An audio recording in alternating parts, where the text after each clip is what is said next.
Hi, welcome to Joy in Our Town. My name is Michelle Medlock Adams, and I'll be your host today. You know, Psalms 86:15 tells us that God is a God of compassion and mercy. Isn't that good news today? We all could use some of that, right?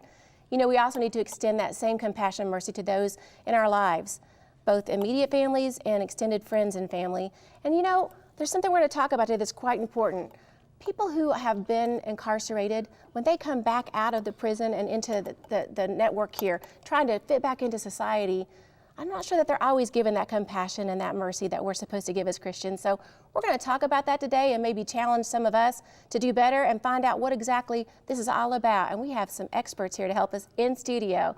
We are so thankful to have y'all here. We've got Mr. Phillip Moore, is this correct? Yes. Thank you so much. And Pastor Eugene Potter. Yes. And you guys are with the New Life Development Ministries here in Indianapolis? Yes, ma'am. That has a history in Baltimore and back here. It's how many years old now? 27 years. 27 years. Yes. Talk to me a little bit about this ministry and what exactly you do. New Life Development Ministry started with one person. One person asked for some help. We were raking some leaves at my church. We had about 18 acres. We out raking leaves, and I was just trying to make a living and just starting a construction business, and he just got out of prison, 6.5 years in prison. And he said, I need some help. And I said, well, call me. But he called me 50 times. Wow. And once 50 times was about it, I said, I got to help this man. And I started with him. 6 months later after starting, he took me back to his house and he pointed to all the things that I taught him how to do.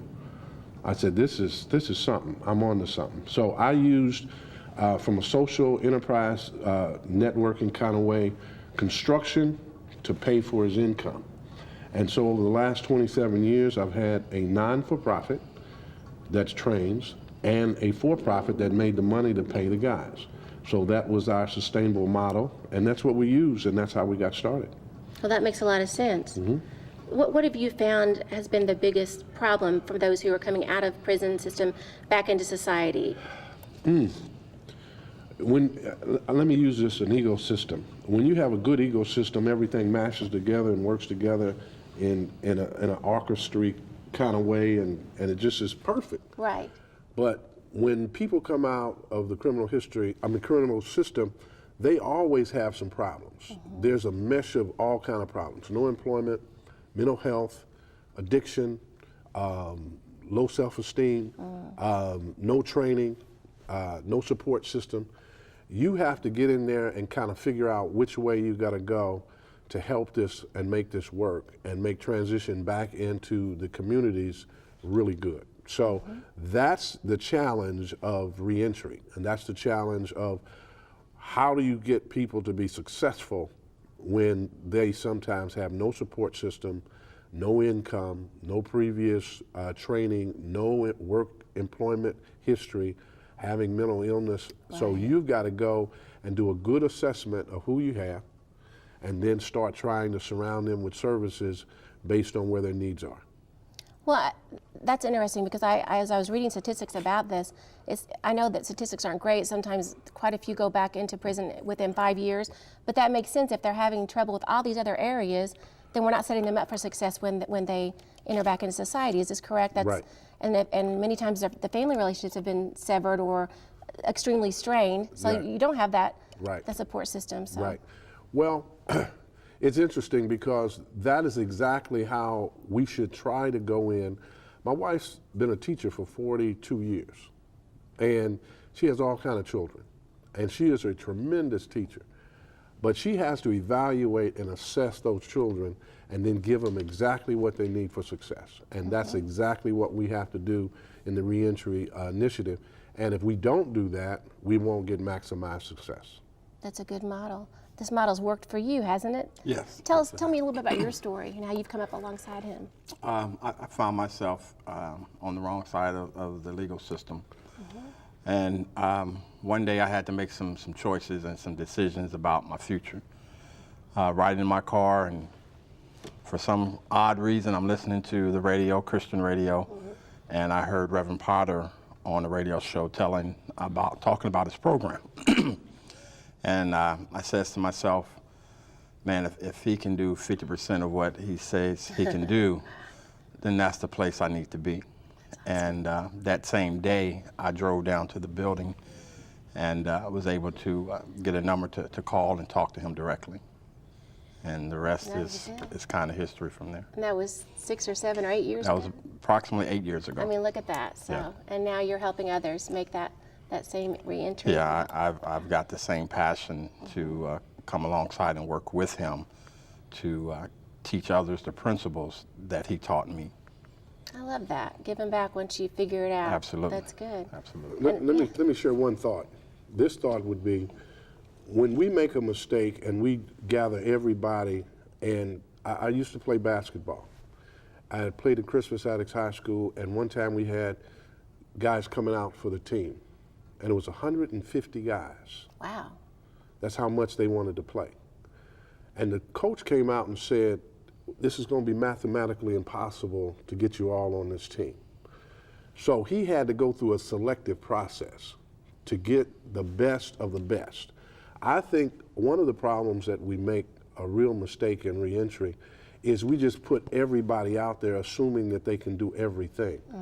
And we need to build champions, just like Phil. Phil's a champion for reentry now. We need to build champions. We need to make a good selection, an assessment and a vetting to bring the best to the front so we can use them and they can then go out and help as soldiers to do this thing better.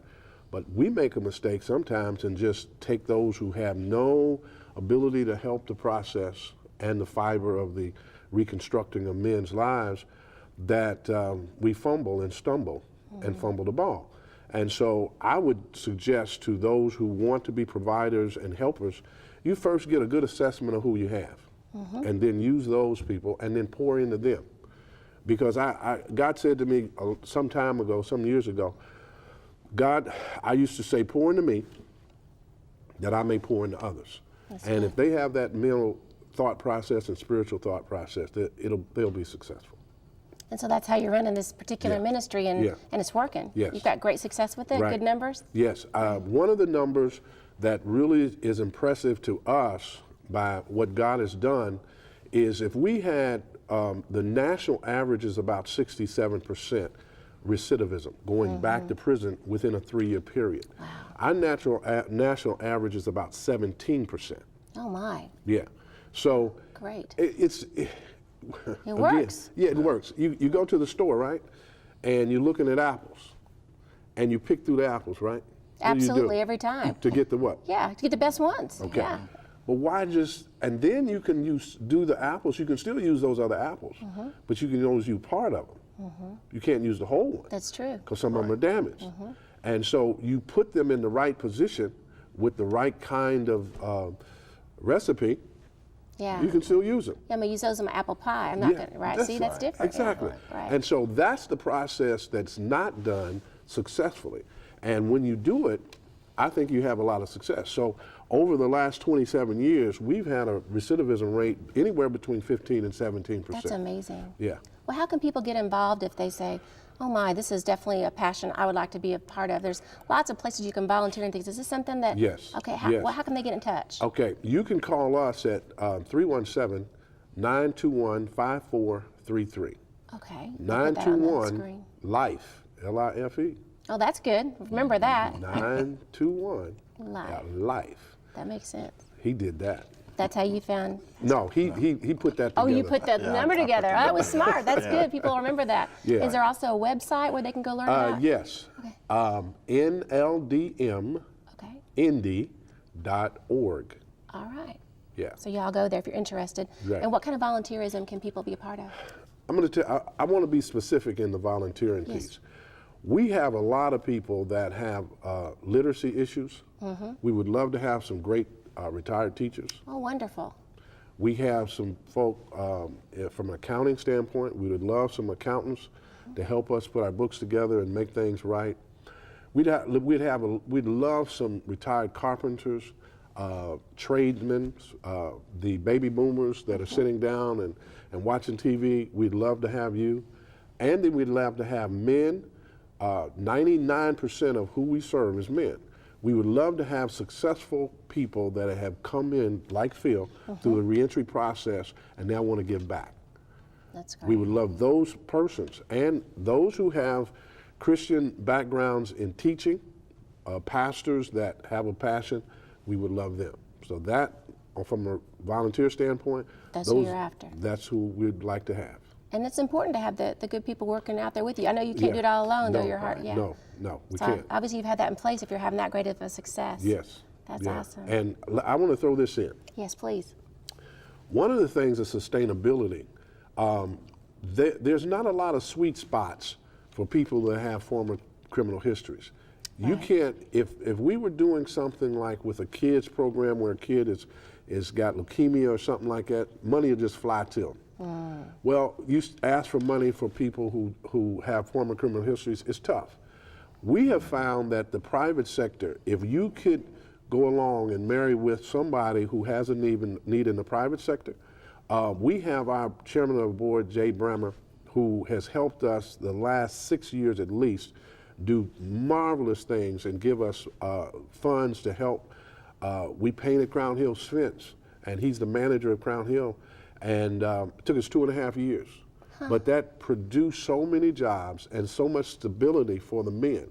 We need to partner with others who have great needs. And if we could partner, they could get the benefit of our labor. Absolutely. And the discount that we could give as a nonprofit, some of the grants that we use. We've done things with the Urban League and the city and other partners. And when we come along with those partners, they help us financially stabilize what we have to do. That's great. It's not that you're asking for a handout. You're asking. No, let us be a help to you as well. Right. It's a partnership. Yeah, and let me throw this in. On the one side, with the construction business that's been going on for 27 years, we can do just about any residential rehab. So we would partner with an investor and take their house and put it together. We're training the men at that point.